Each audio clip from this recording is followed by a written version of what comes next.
And the music was ending, flowing slowly like thick pomegranate syrup from an overturned spoon. Because the battery was dying.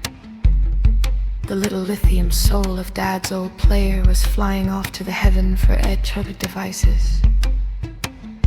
And the boys with hair the color of cotton candy sang quieter and quieter, lower and lower, turning from ringing birds into tired, sleepy bumblebees. Jungkook, Jimin, Taehyung, they were leaving into the silence, into the great nothing. The same place where Mom and Dad and the network signal and that world where you could buy ice cream at a kiosk had gone.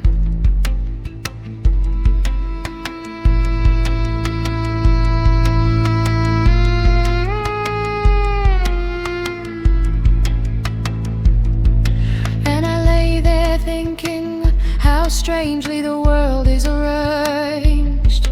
You are woken up at night, shaken by the shoulder, and that shoulder is yours, but half asleep it feels alien. Wouldn't Zeynab, Zeynab, get up? I decided it was a dream, another one. In it, we are going to the sea, which I have never seen, and Mom says, protect your hair from the salt, and Dad laughs.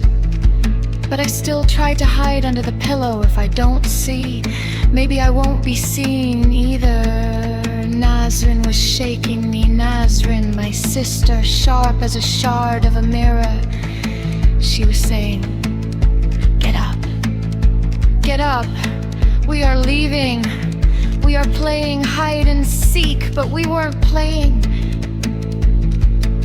We were dolls being packed into a box, into the iron box of a car, smelling of gasoline and Dad's cologne, anxious cologne, the smell of flight.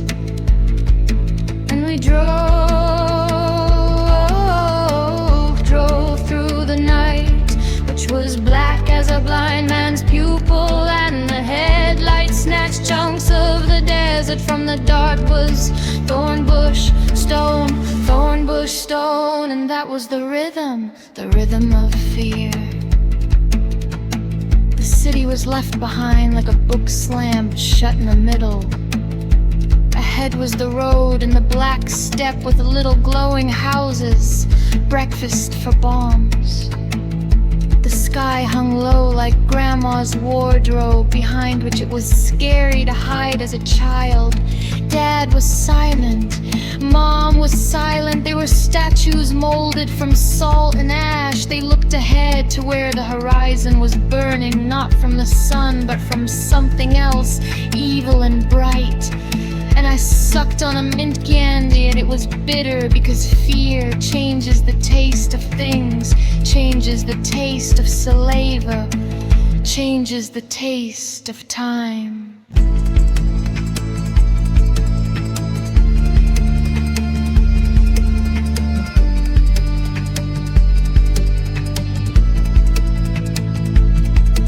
We arrived at a house that was sleeping at Nilu's house, and Nilu is a bird, a dry, light bird in a scarf. She lives in a nest of red clay, and she has photographs of a son who is smiling and a husband who is not smiling, and they are both shadows. We entered this house, and Mom and Dad left us there like unwanted items in a luggage storage, and drove back into the fire. They didn't even turn around. Or they did. But I didn't see it because I was watching the dust dancing in a beam of light, watching the dust that was more important than their departure, because dust is eternal and parents are not.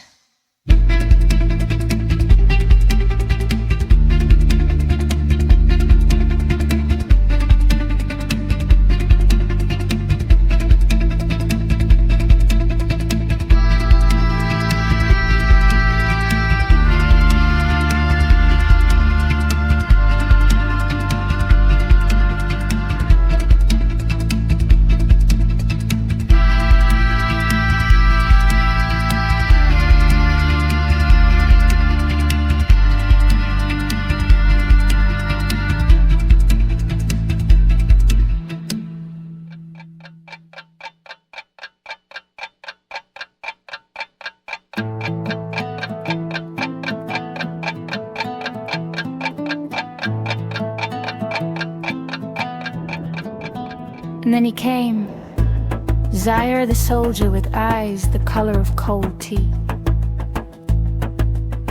Aunt Nilu brought dates, sweet, sticky dates, and I ate them, and my fingers became sweet.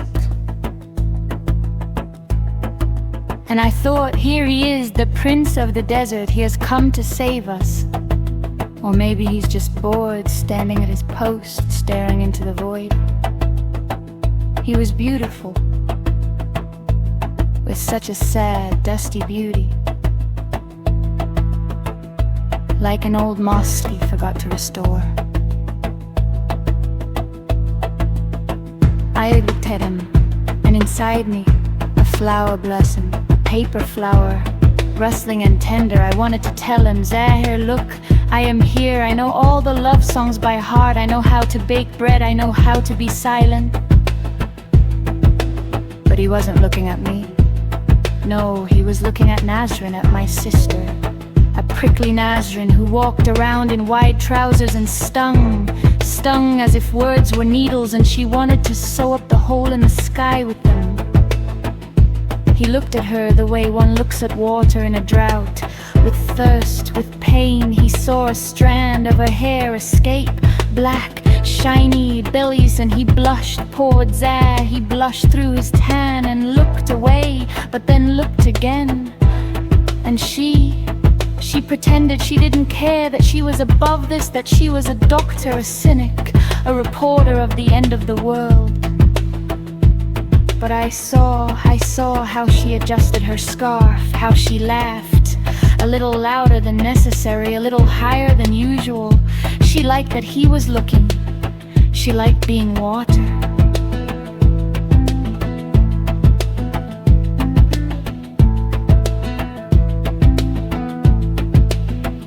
And I was sad, just sat next to water. And it was sad, so sad and beautiful, like Japanese poems where maple leaves fall and no one is to blame. Just autumn, just the wind, just a heart beating, not for you, mono nowhere. Grandma used to say, the sad fascination of being the third wheel in an equation that hasn't even begun to be solved.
Then the days of silence began.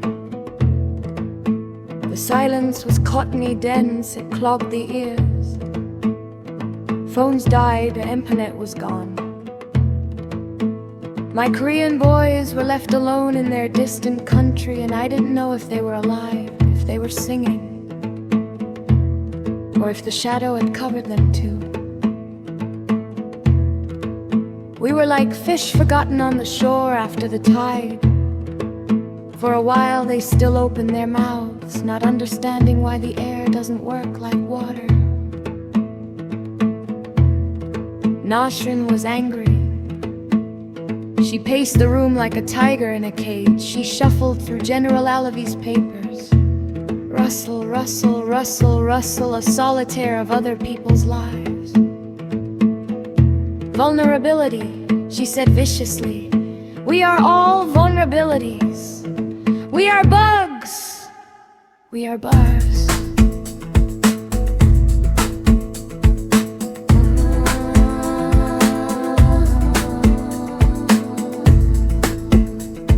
She was angry because she was scared. But I wasn't scared, I was empty.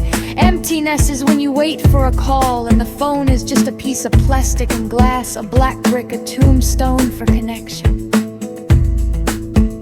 Sometimes it rained in strange, warm, oily rain. It drummed on the roof, drip drop, and that was a rhythm one could dance to if we knew how Aunt Nilu put out basins. The water collected murky, gray like the sky. Nasrin kept repeating, it's poison, it's radiation, we're all going to die.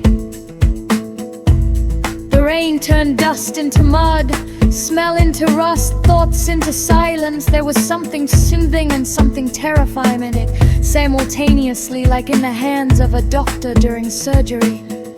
And I thought, so what? Let us die. At least it's rain, at least it's water, at least something is happening. And here I sit, and there is silence in the headphones. The last note died an hour ago, the battery is dead, the butterfly has folded its wings. I hear Nasrin in the next room rustling papers and talking to herself. Angry, lonely Nasrin. I hear the rain stop crying. I close my eyes and see there is Zahir smiling at Nasrin. There is Nasrin smiling at Zahir. There is Dad cutting a watermelon. There is Mom looking into a microscope. There is Rustam, whom I didn't know, stepping down from the photograph and sitting beside me. We are all here. We are all in this cage, in this house, in this desert. And it is so sad and so unbearable and so beautiful that I want to cry.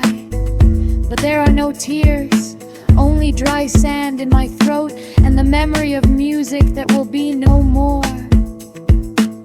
The wind outside has died down, the world has frozen, as if someone pressed pause before flipping the cassette to the other side. Side A is over now, side B will begin, or it won't. I hold the Quran on my knees, my finger on the word mercy. Beside me lies the phone.